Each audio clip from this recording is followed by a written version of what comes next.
And joining me to talk more on this is this development is a legal practitioner, Inibehe Effiong. Good to have you join us, Inibehe Effiong.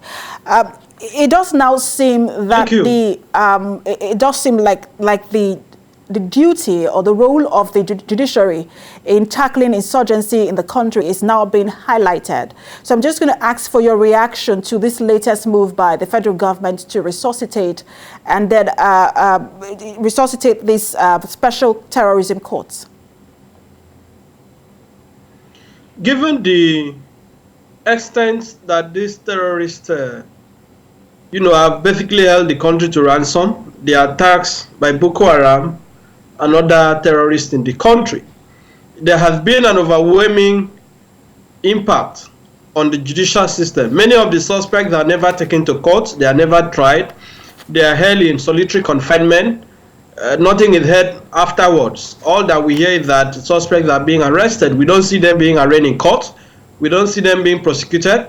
The last time we saw mass trial of Boko Haram suspects was the period between 2017 and 2018, when the federal government held a mass trial to assess the individual cases of those suspects.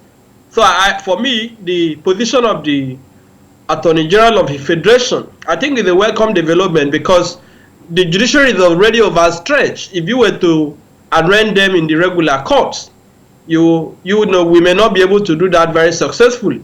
But I must also say that this is not a one-way solution. There is no guarantee that the special courts in itself will radically reduce the terror activities in the country. But however, do agree that maybe there is need to have some special arrangement to try cases of terrorism, specifically cases of Boko Haram, within the judicial process. Otherwise, if you are to try them with, in the regular courts, we will have issues of delay, because those courts are already overwhelmed with hundreds and thousands of other cases, civil and criminal. So the judges will have difficulty decongesting their docket, the cases they have to attend to. But with the special courts, those judges will be able to devote attention to cases of Boko Haram and also see that justice is done to individual cases. Absolutely, which is why some legal practitioners have also said this is a welcome development, like you just said, because of that delay. But there are those who are also saying, who have challenges with this and have challenges with special courts for terrorism in general. They talk about the issue of jurisdiction and trying to determine the acts that fall under this jurisdiction, bearing in mind that terrorism have different definition in different quarters. What do you make of this? Help us explain the issue of jurisdiction here. My understanding of the special courts, because to my mind, I do not think there is a special law that establishes these courts. Neither the Terrorism Prevention Act of 2011 as amended, nor any other law, to my knowledge, has established a special court for terrorism-related offenses. My understanding is that this is some form of ad hoc arrangement, an administrative thing whereby the head of the Federal High Court, the Chief Judge of the Federal High Court, in partnership with the Attorney General of the Federation, will designate a judge to sit and try those cases. So technically, those cases are still being tried by the Federal High Court, but by a specially designated judge. That is my understanding of the special court that the Attorney General of the Federation has referred to. But if there is a law that has specifically established such a court, they may wish to draw our attention to it. I think that answers the question of jurisdiction. But as I just said, there are concerns about this court. Will this court be open? Will there be publicity of trial? Will victims of terror be able to monitor these trials?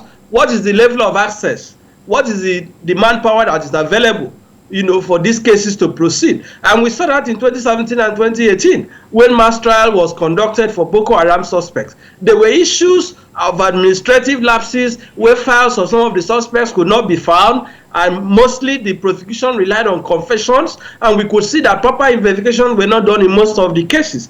So if we have a special court, the advantage is that these issues would be localized within that court, and the judge will have a clearer frame of mind to attend to these cases. So by and large, I believe the advantages should outweigh the disadvantages, provided I just want to quickly come in, because you mentioned something which is quite interesting.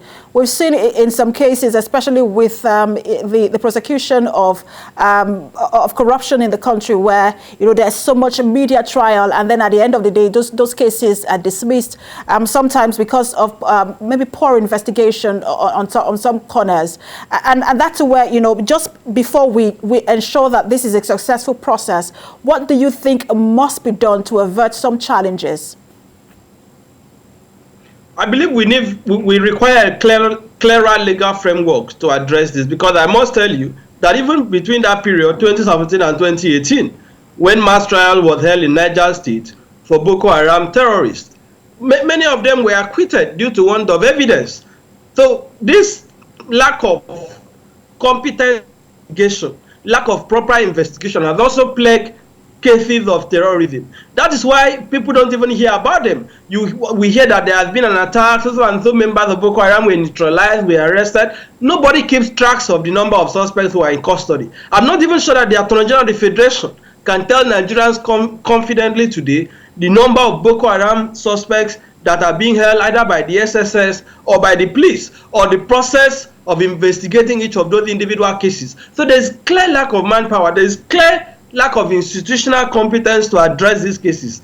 But I believe that the federal government should take steps to ensure that these cases are addressed. They must also ensure that the proper constitutional safeguards in terms of fair hearing are put in place, so that innocent people will not end up, being convicted for offense that they have not committed. We saw that recently in one of the northern states a few days ago, where a roadside seller was shot and killed by a soldier, and we later heard that he was a Boko Haram suspect, whereas facts have emerged that it was just a disagreement between the military and the innocent trader who was killed. So what that shows you is that there could be innocent people that could be caught in the line of fire, that could be arrested and taken before these courts. So there has to be proper conditional safeguards in terms of fair hearing, in terms of access to legal counsel, in terms of publicity of trial, to ensure that this is not just some form of secretive trial that is done without any independent review of the judicial process.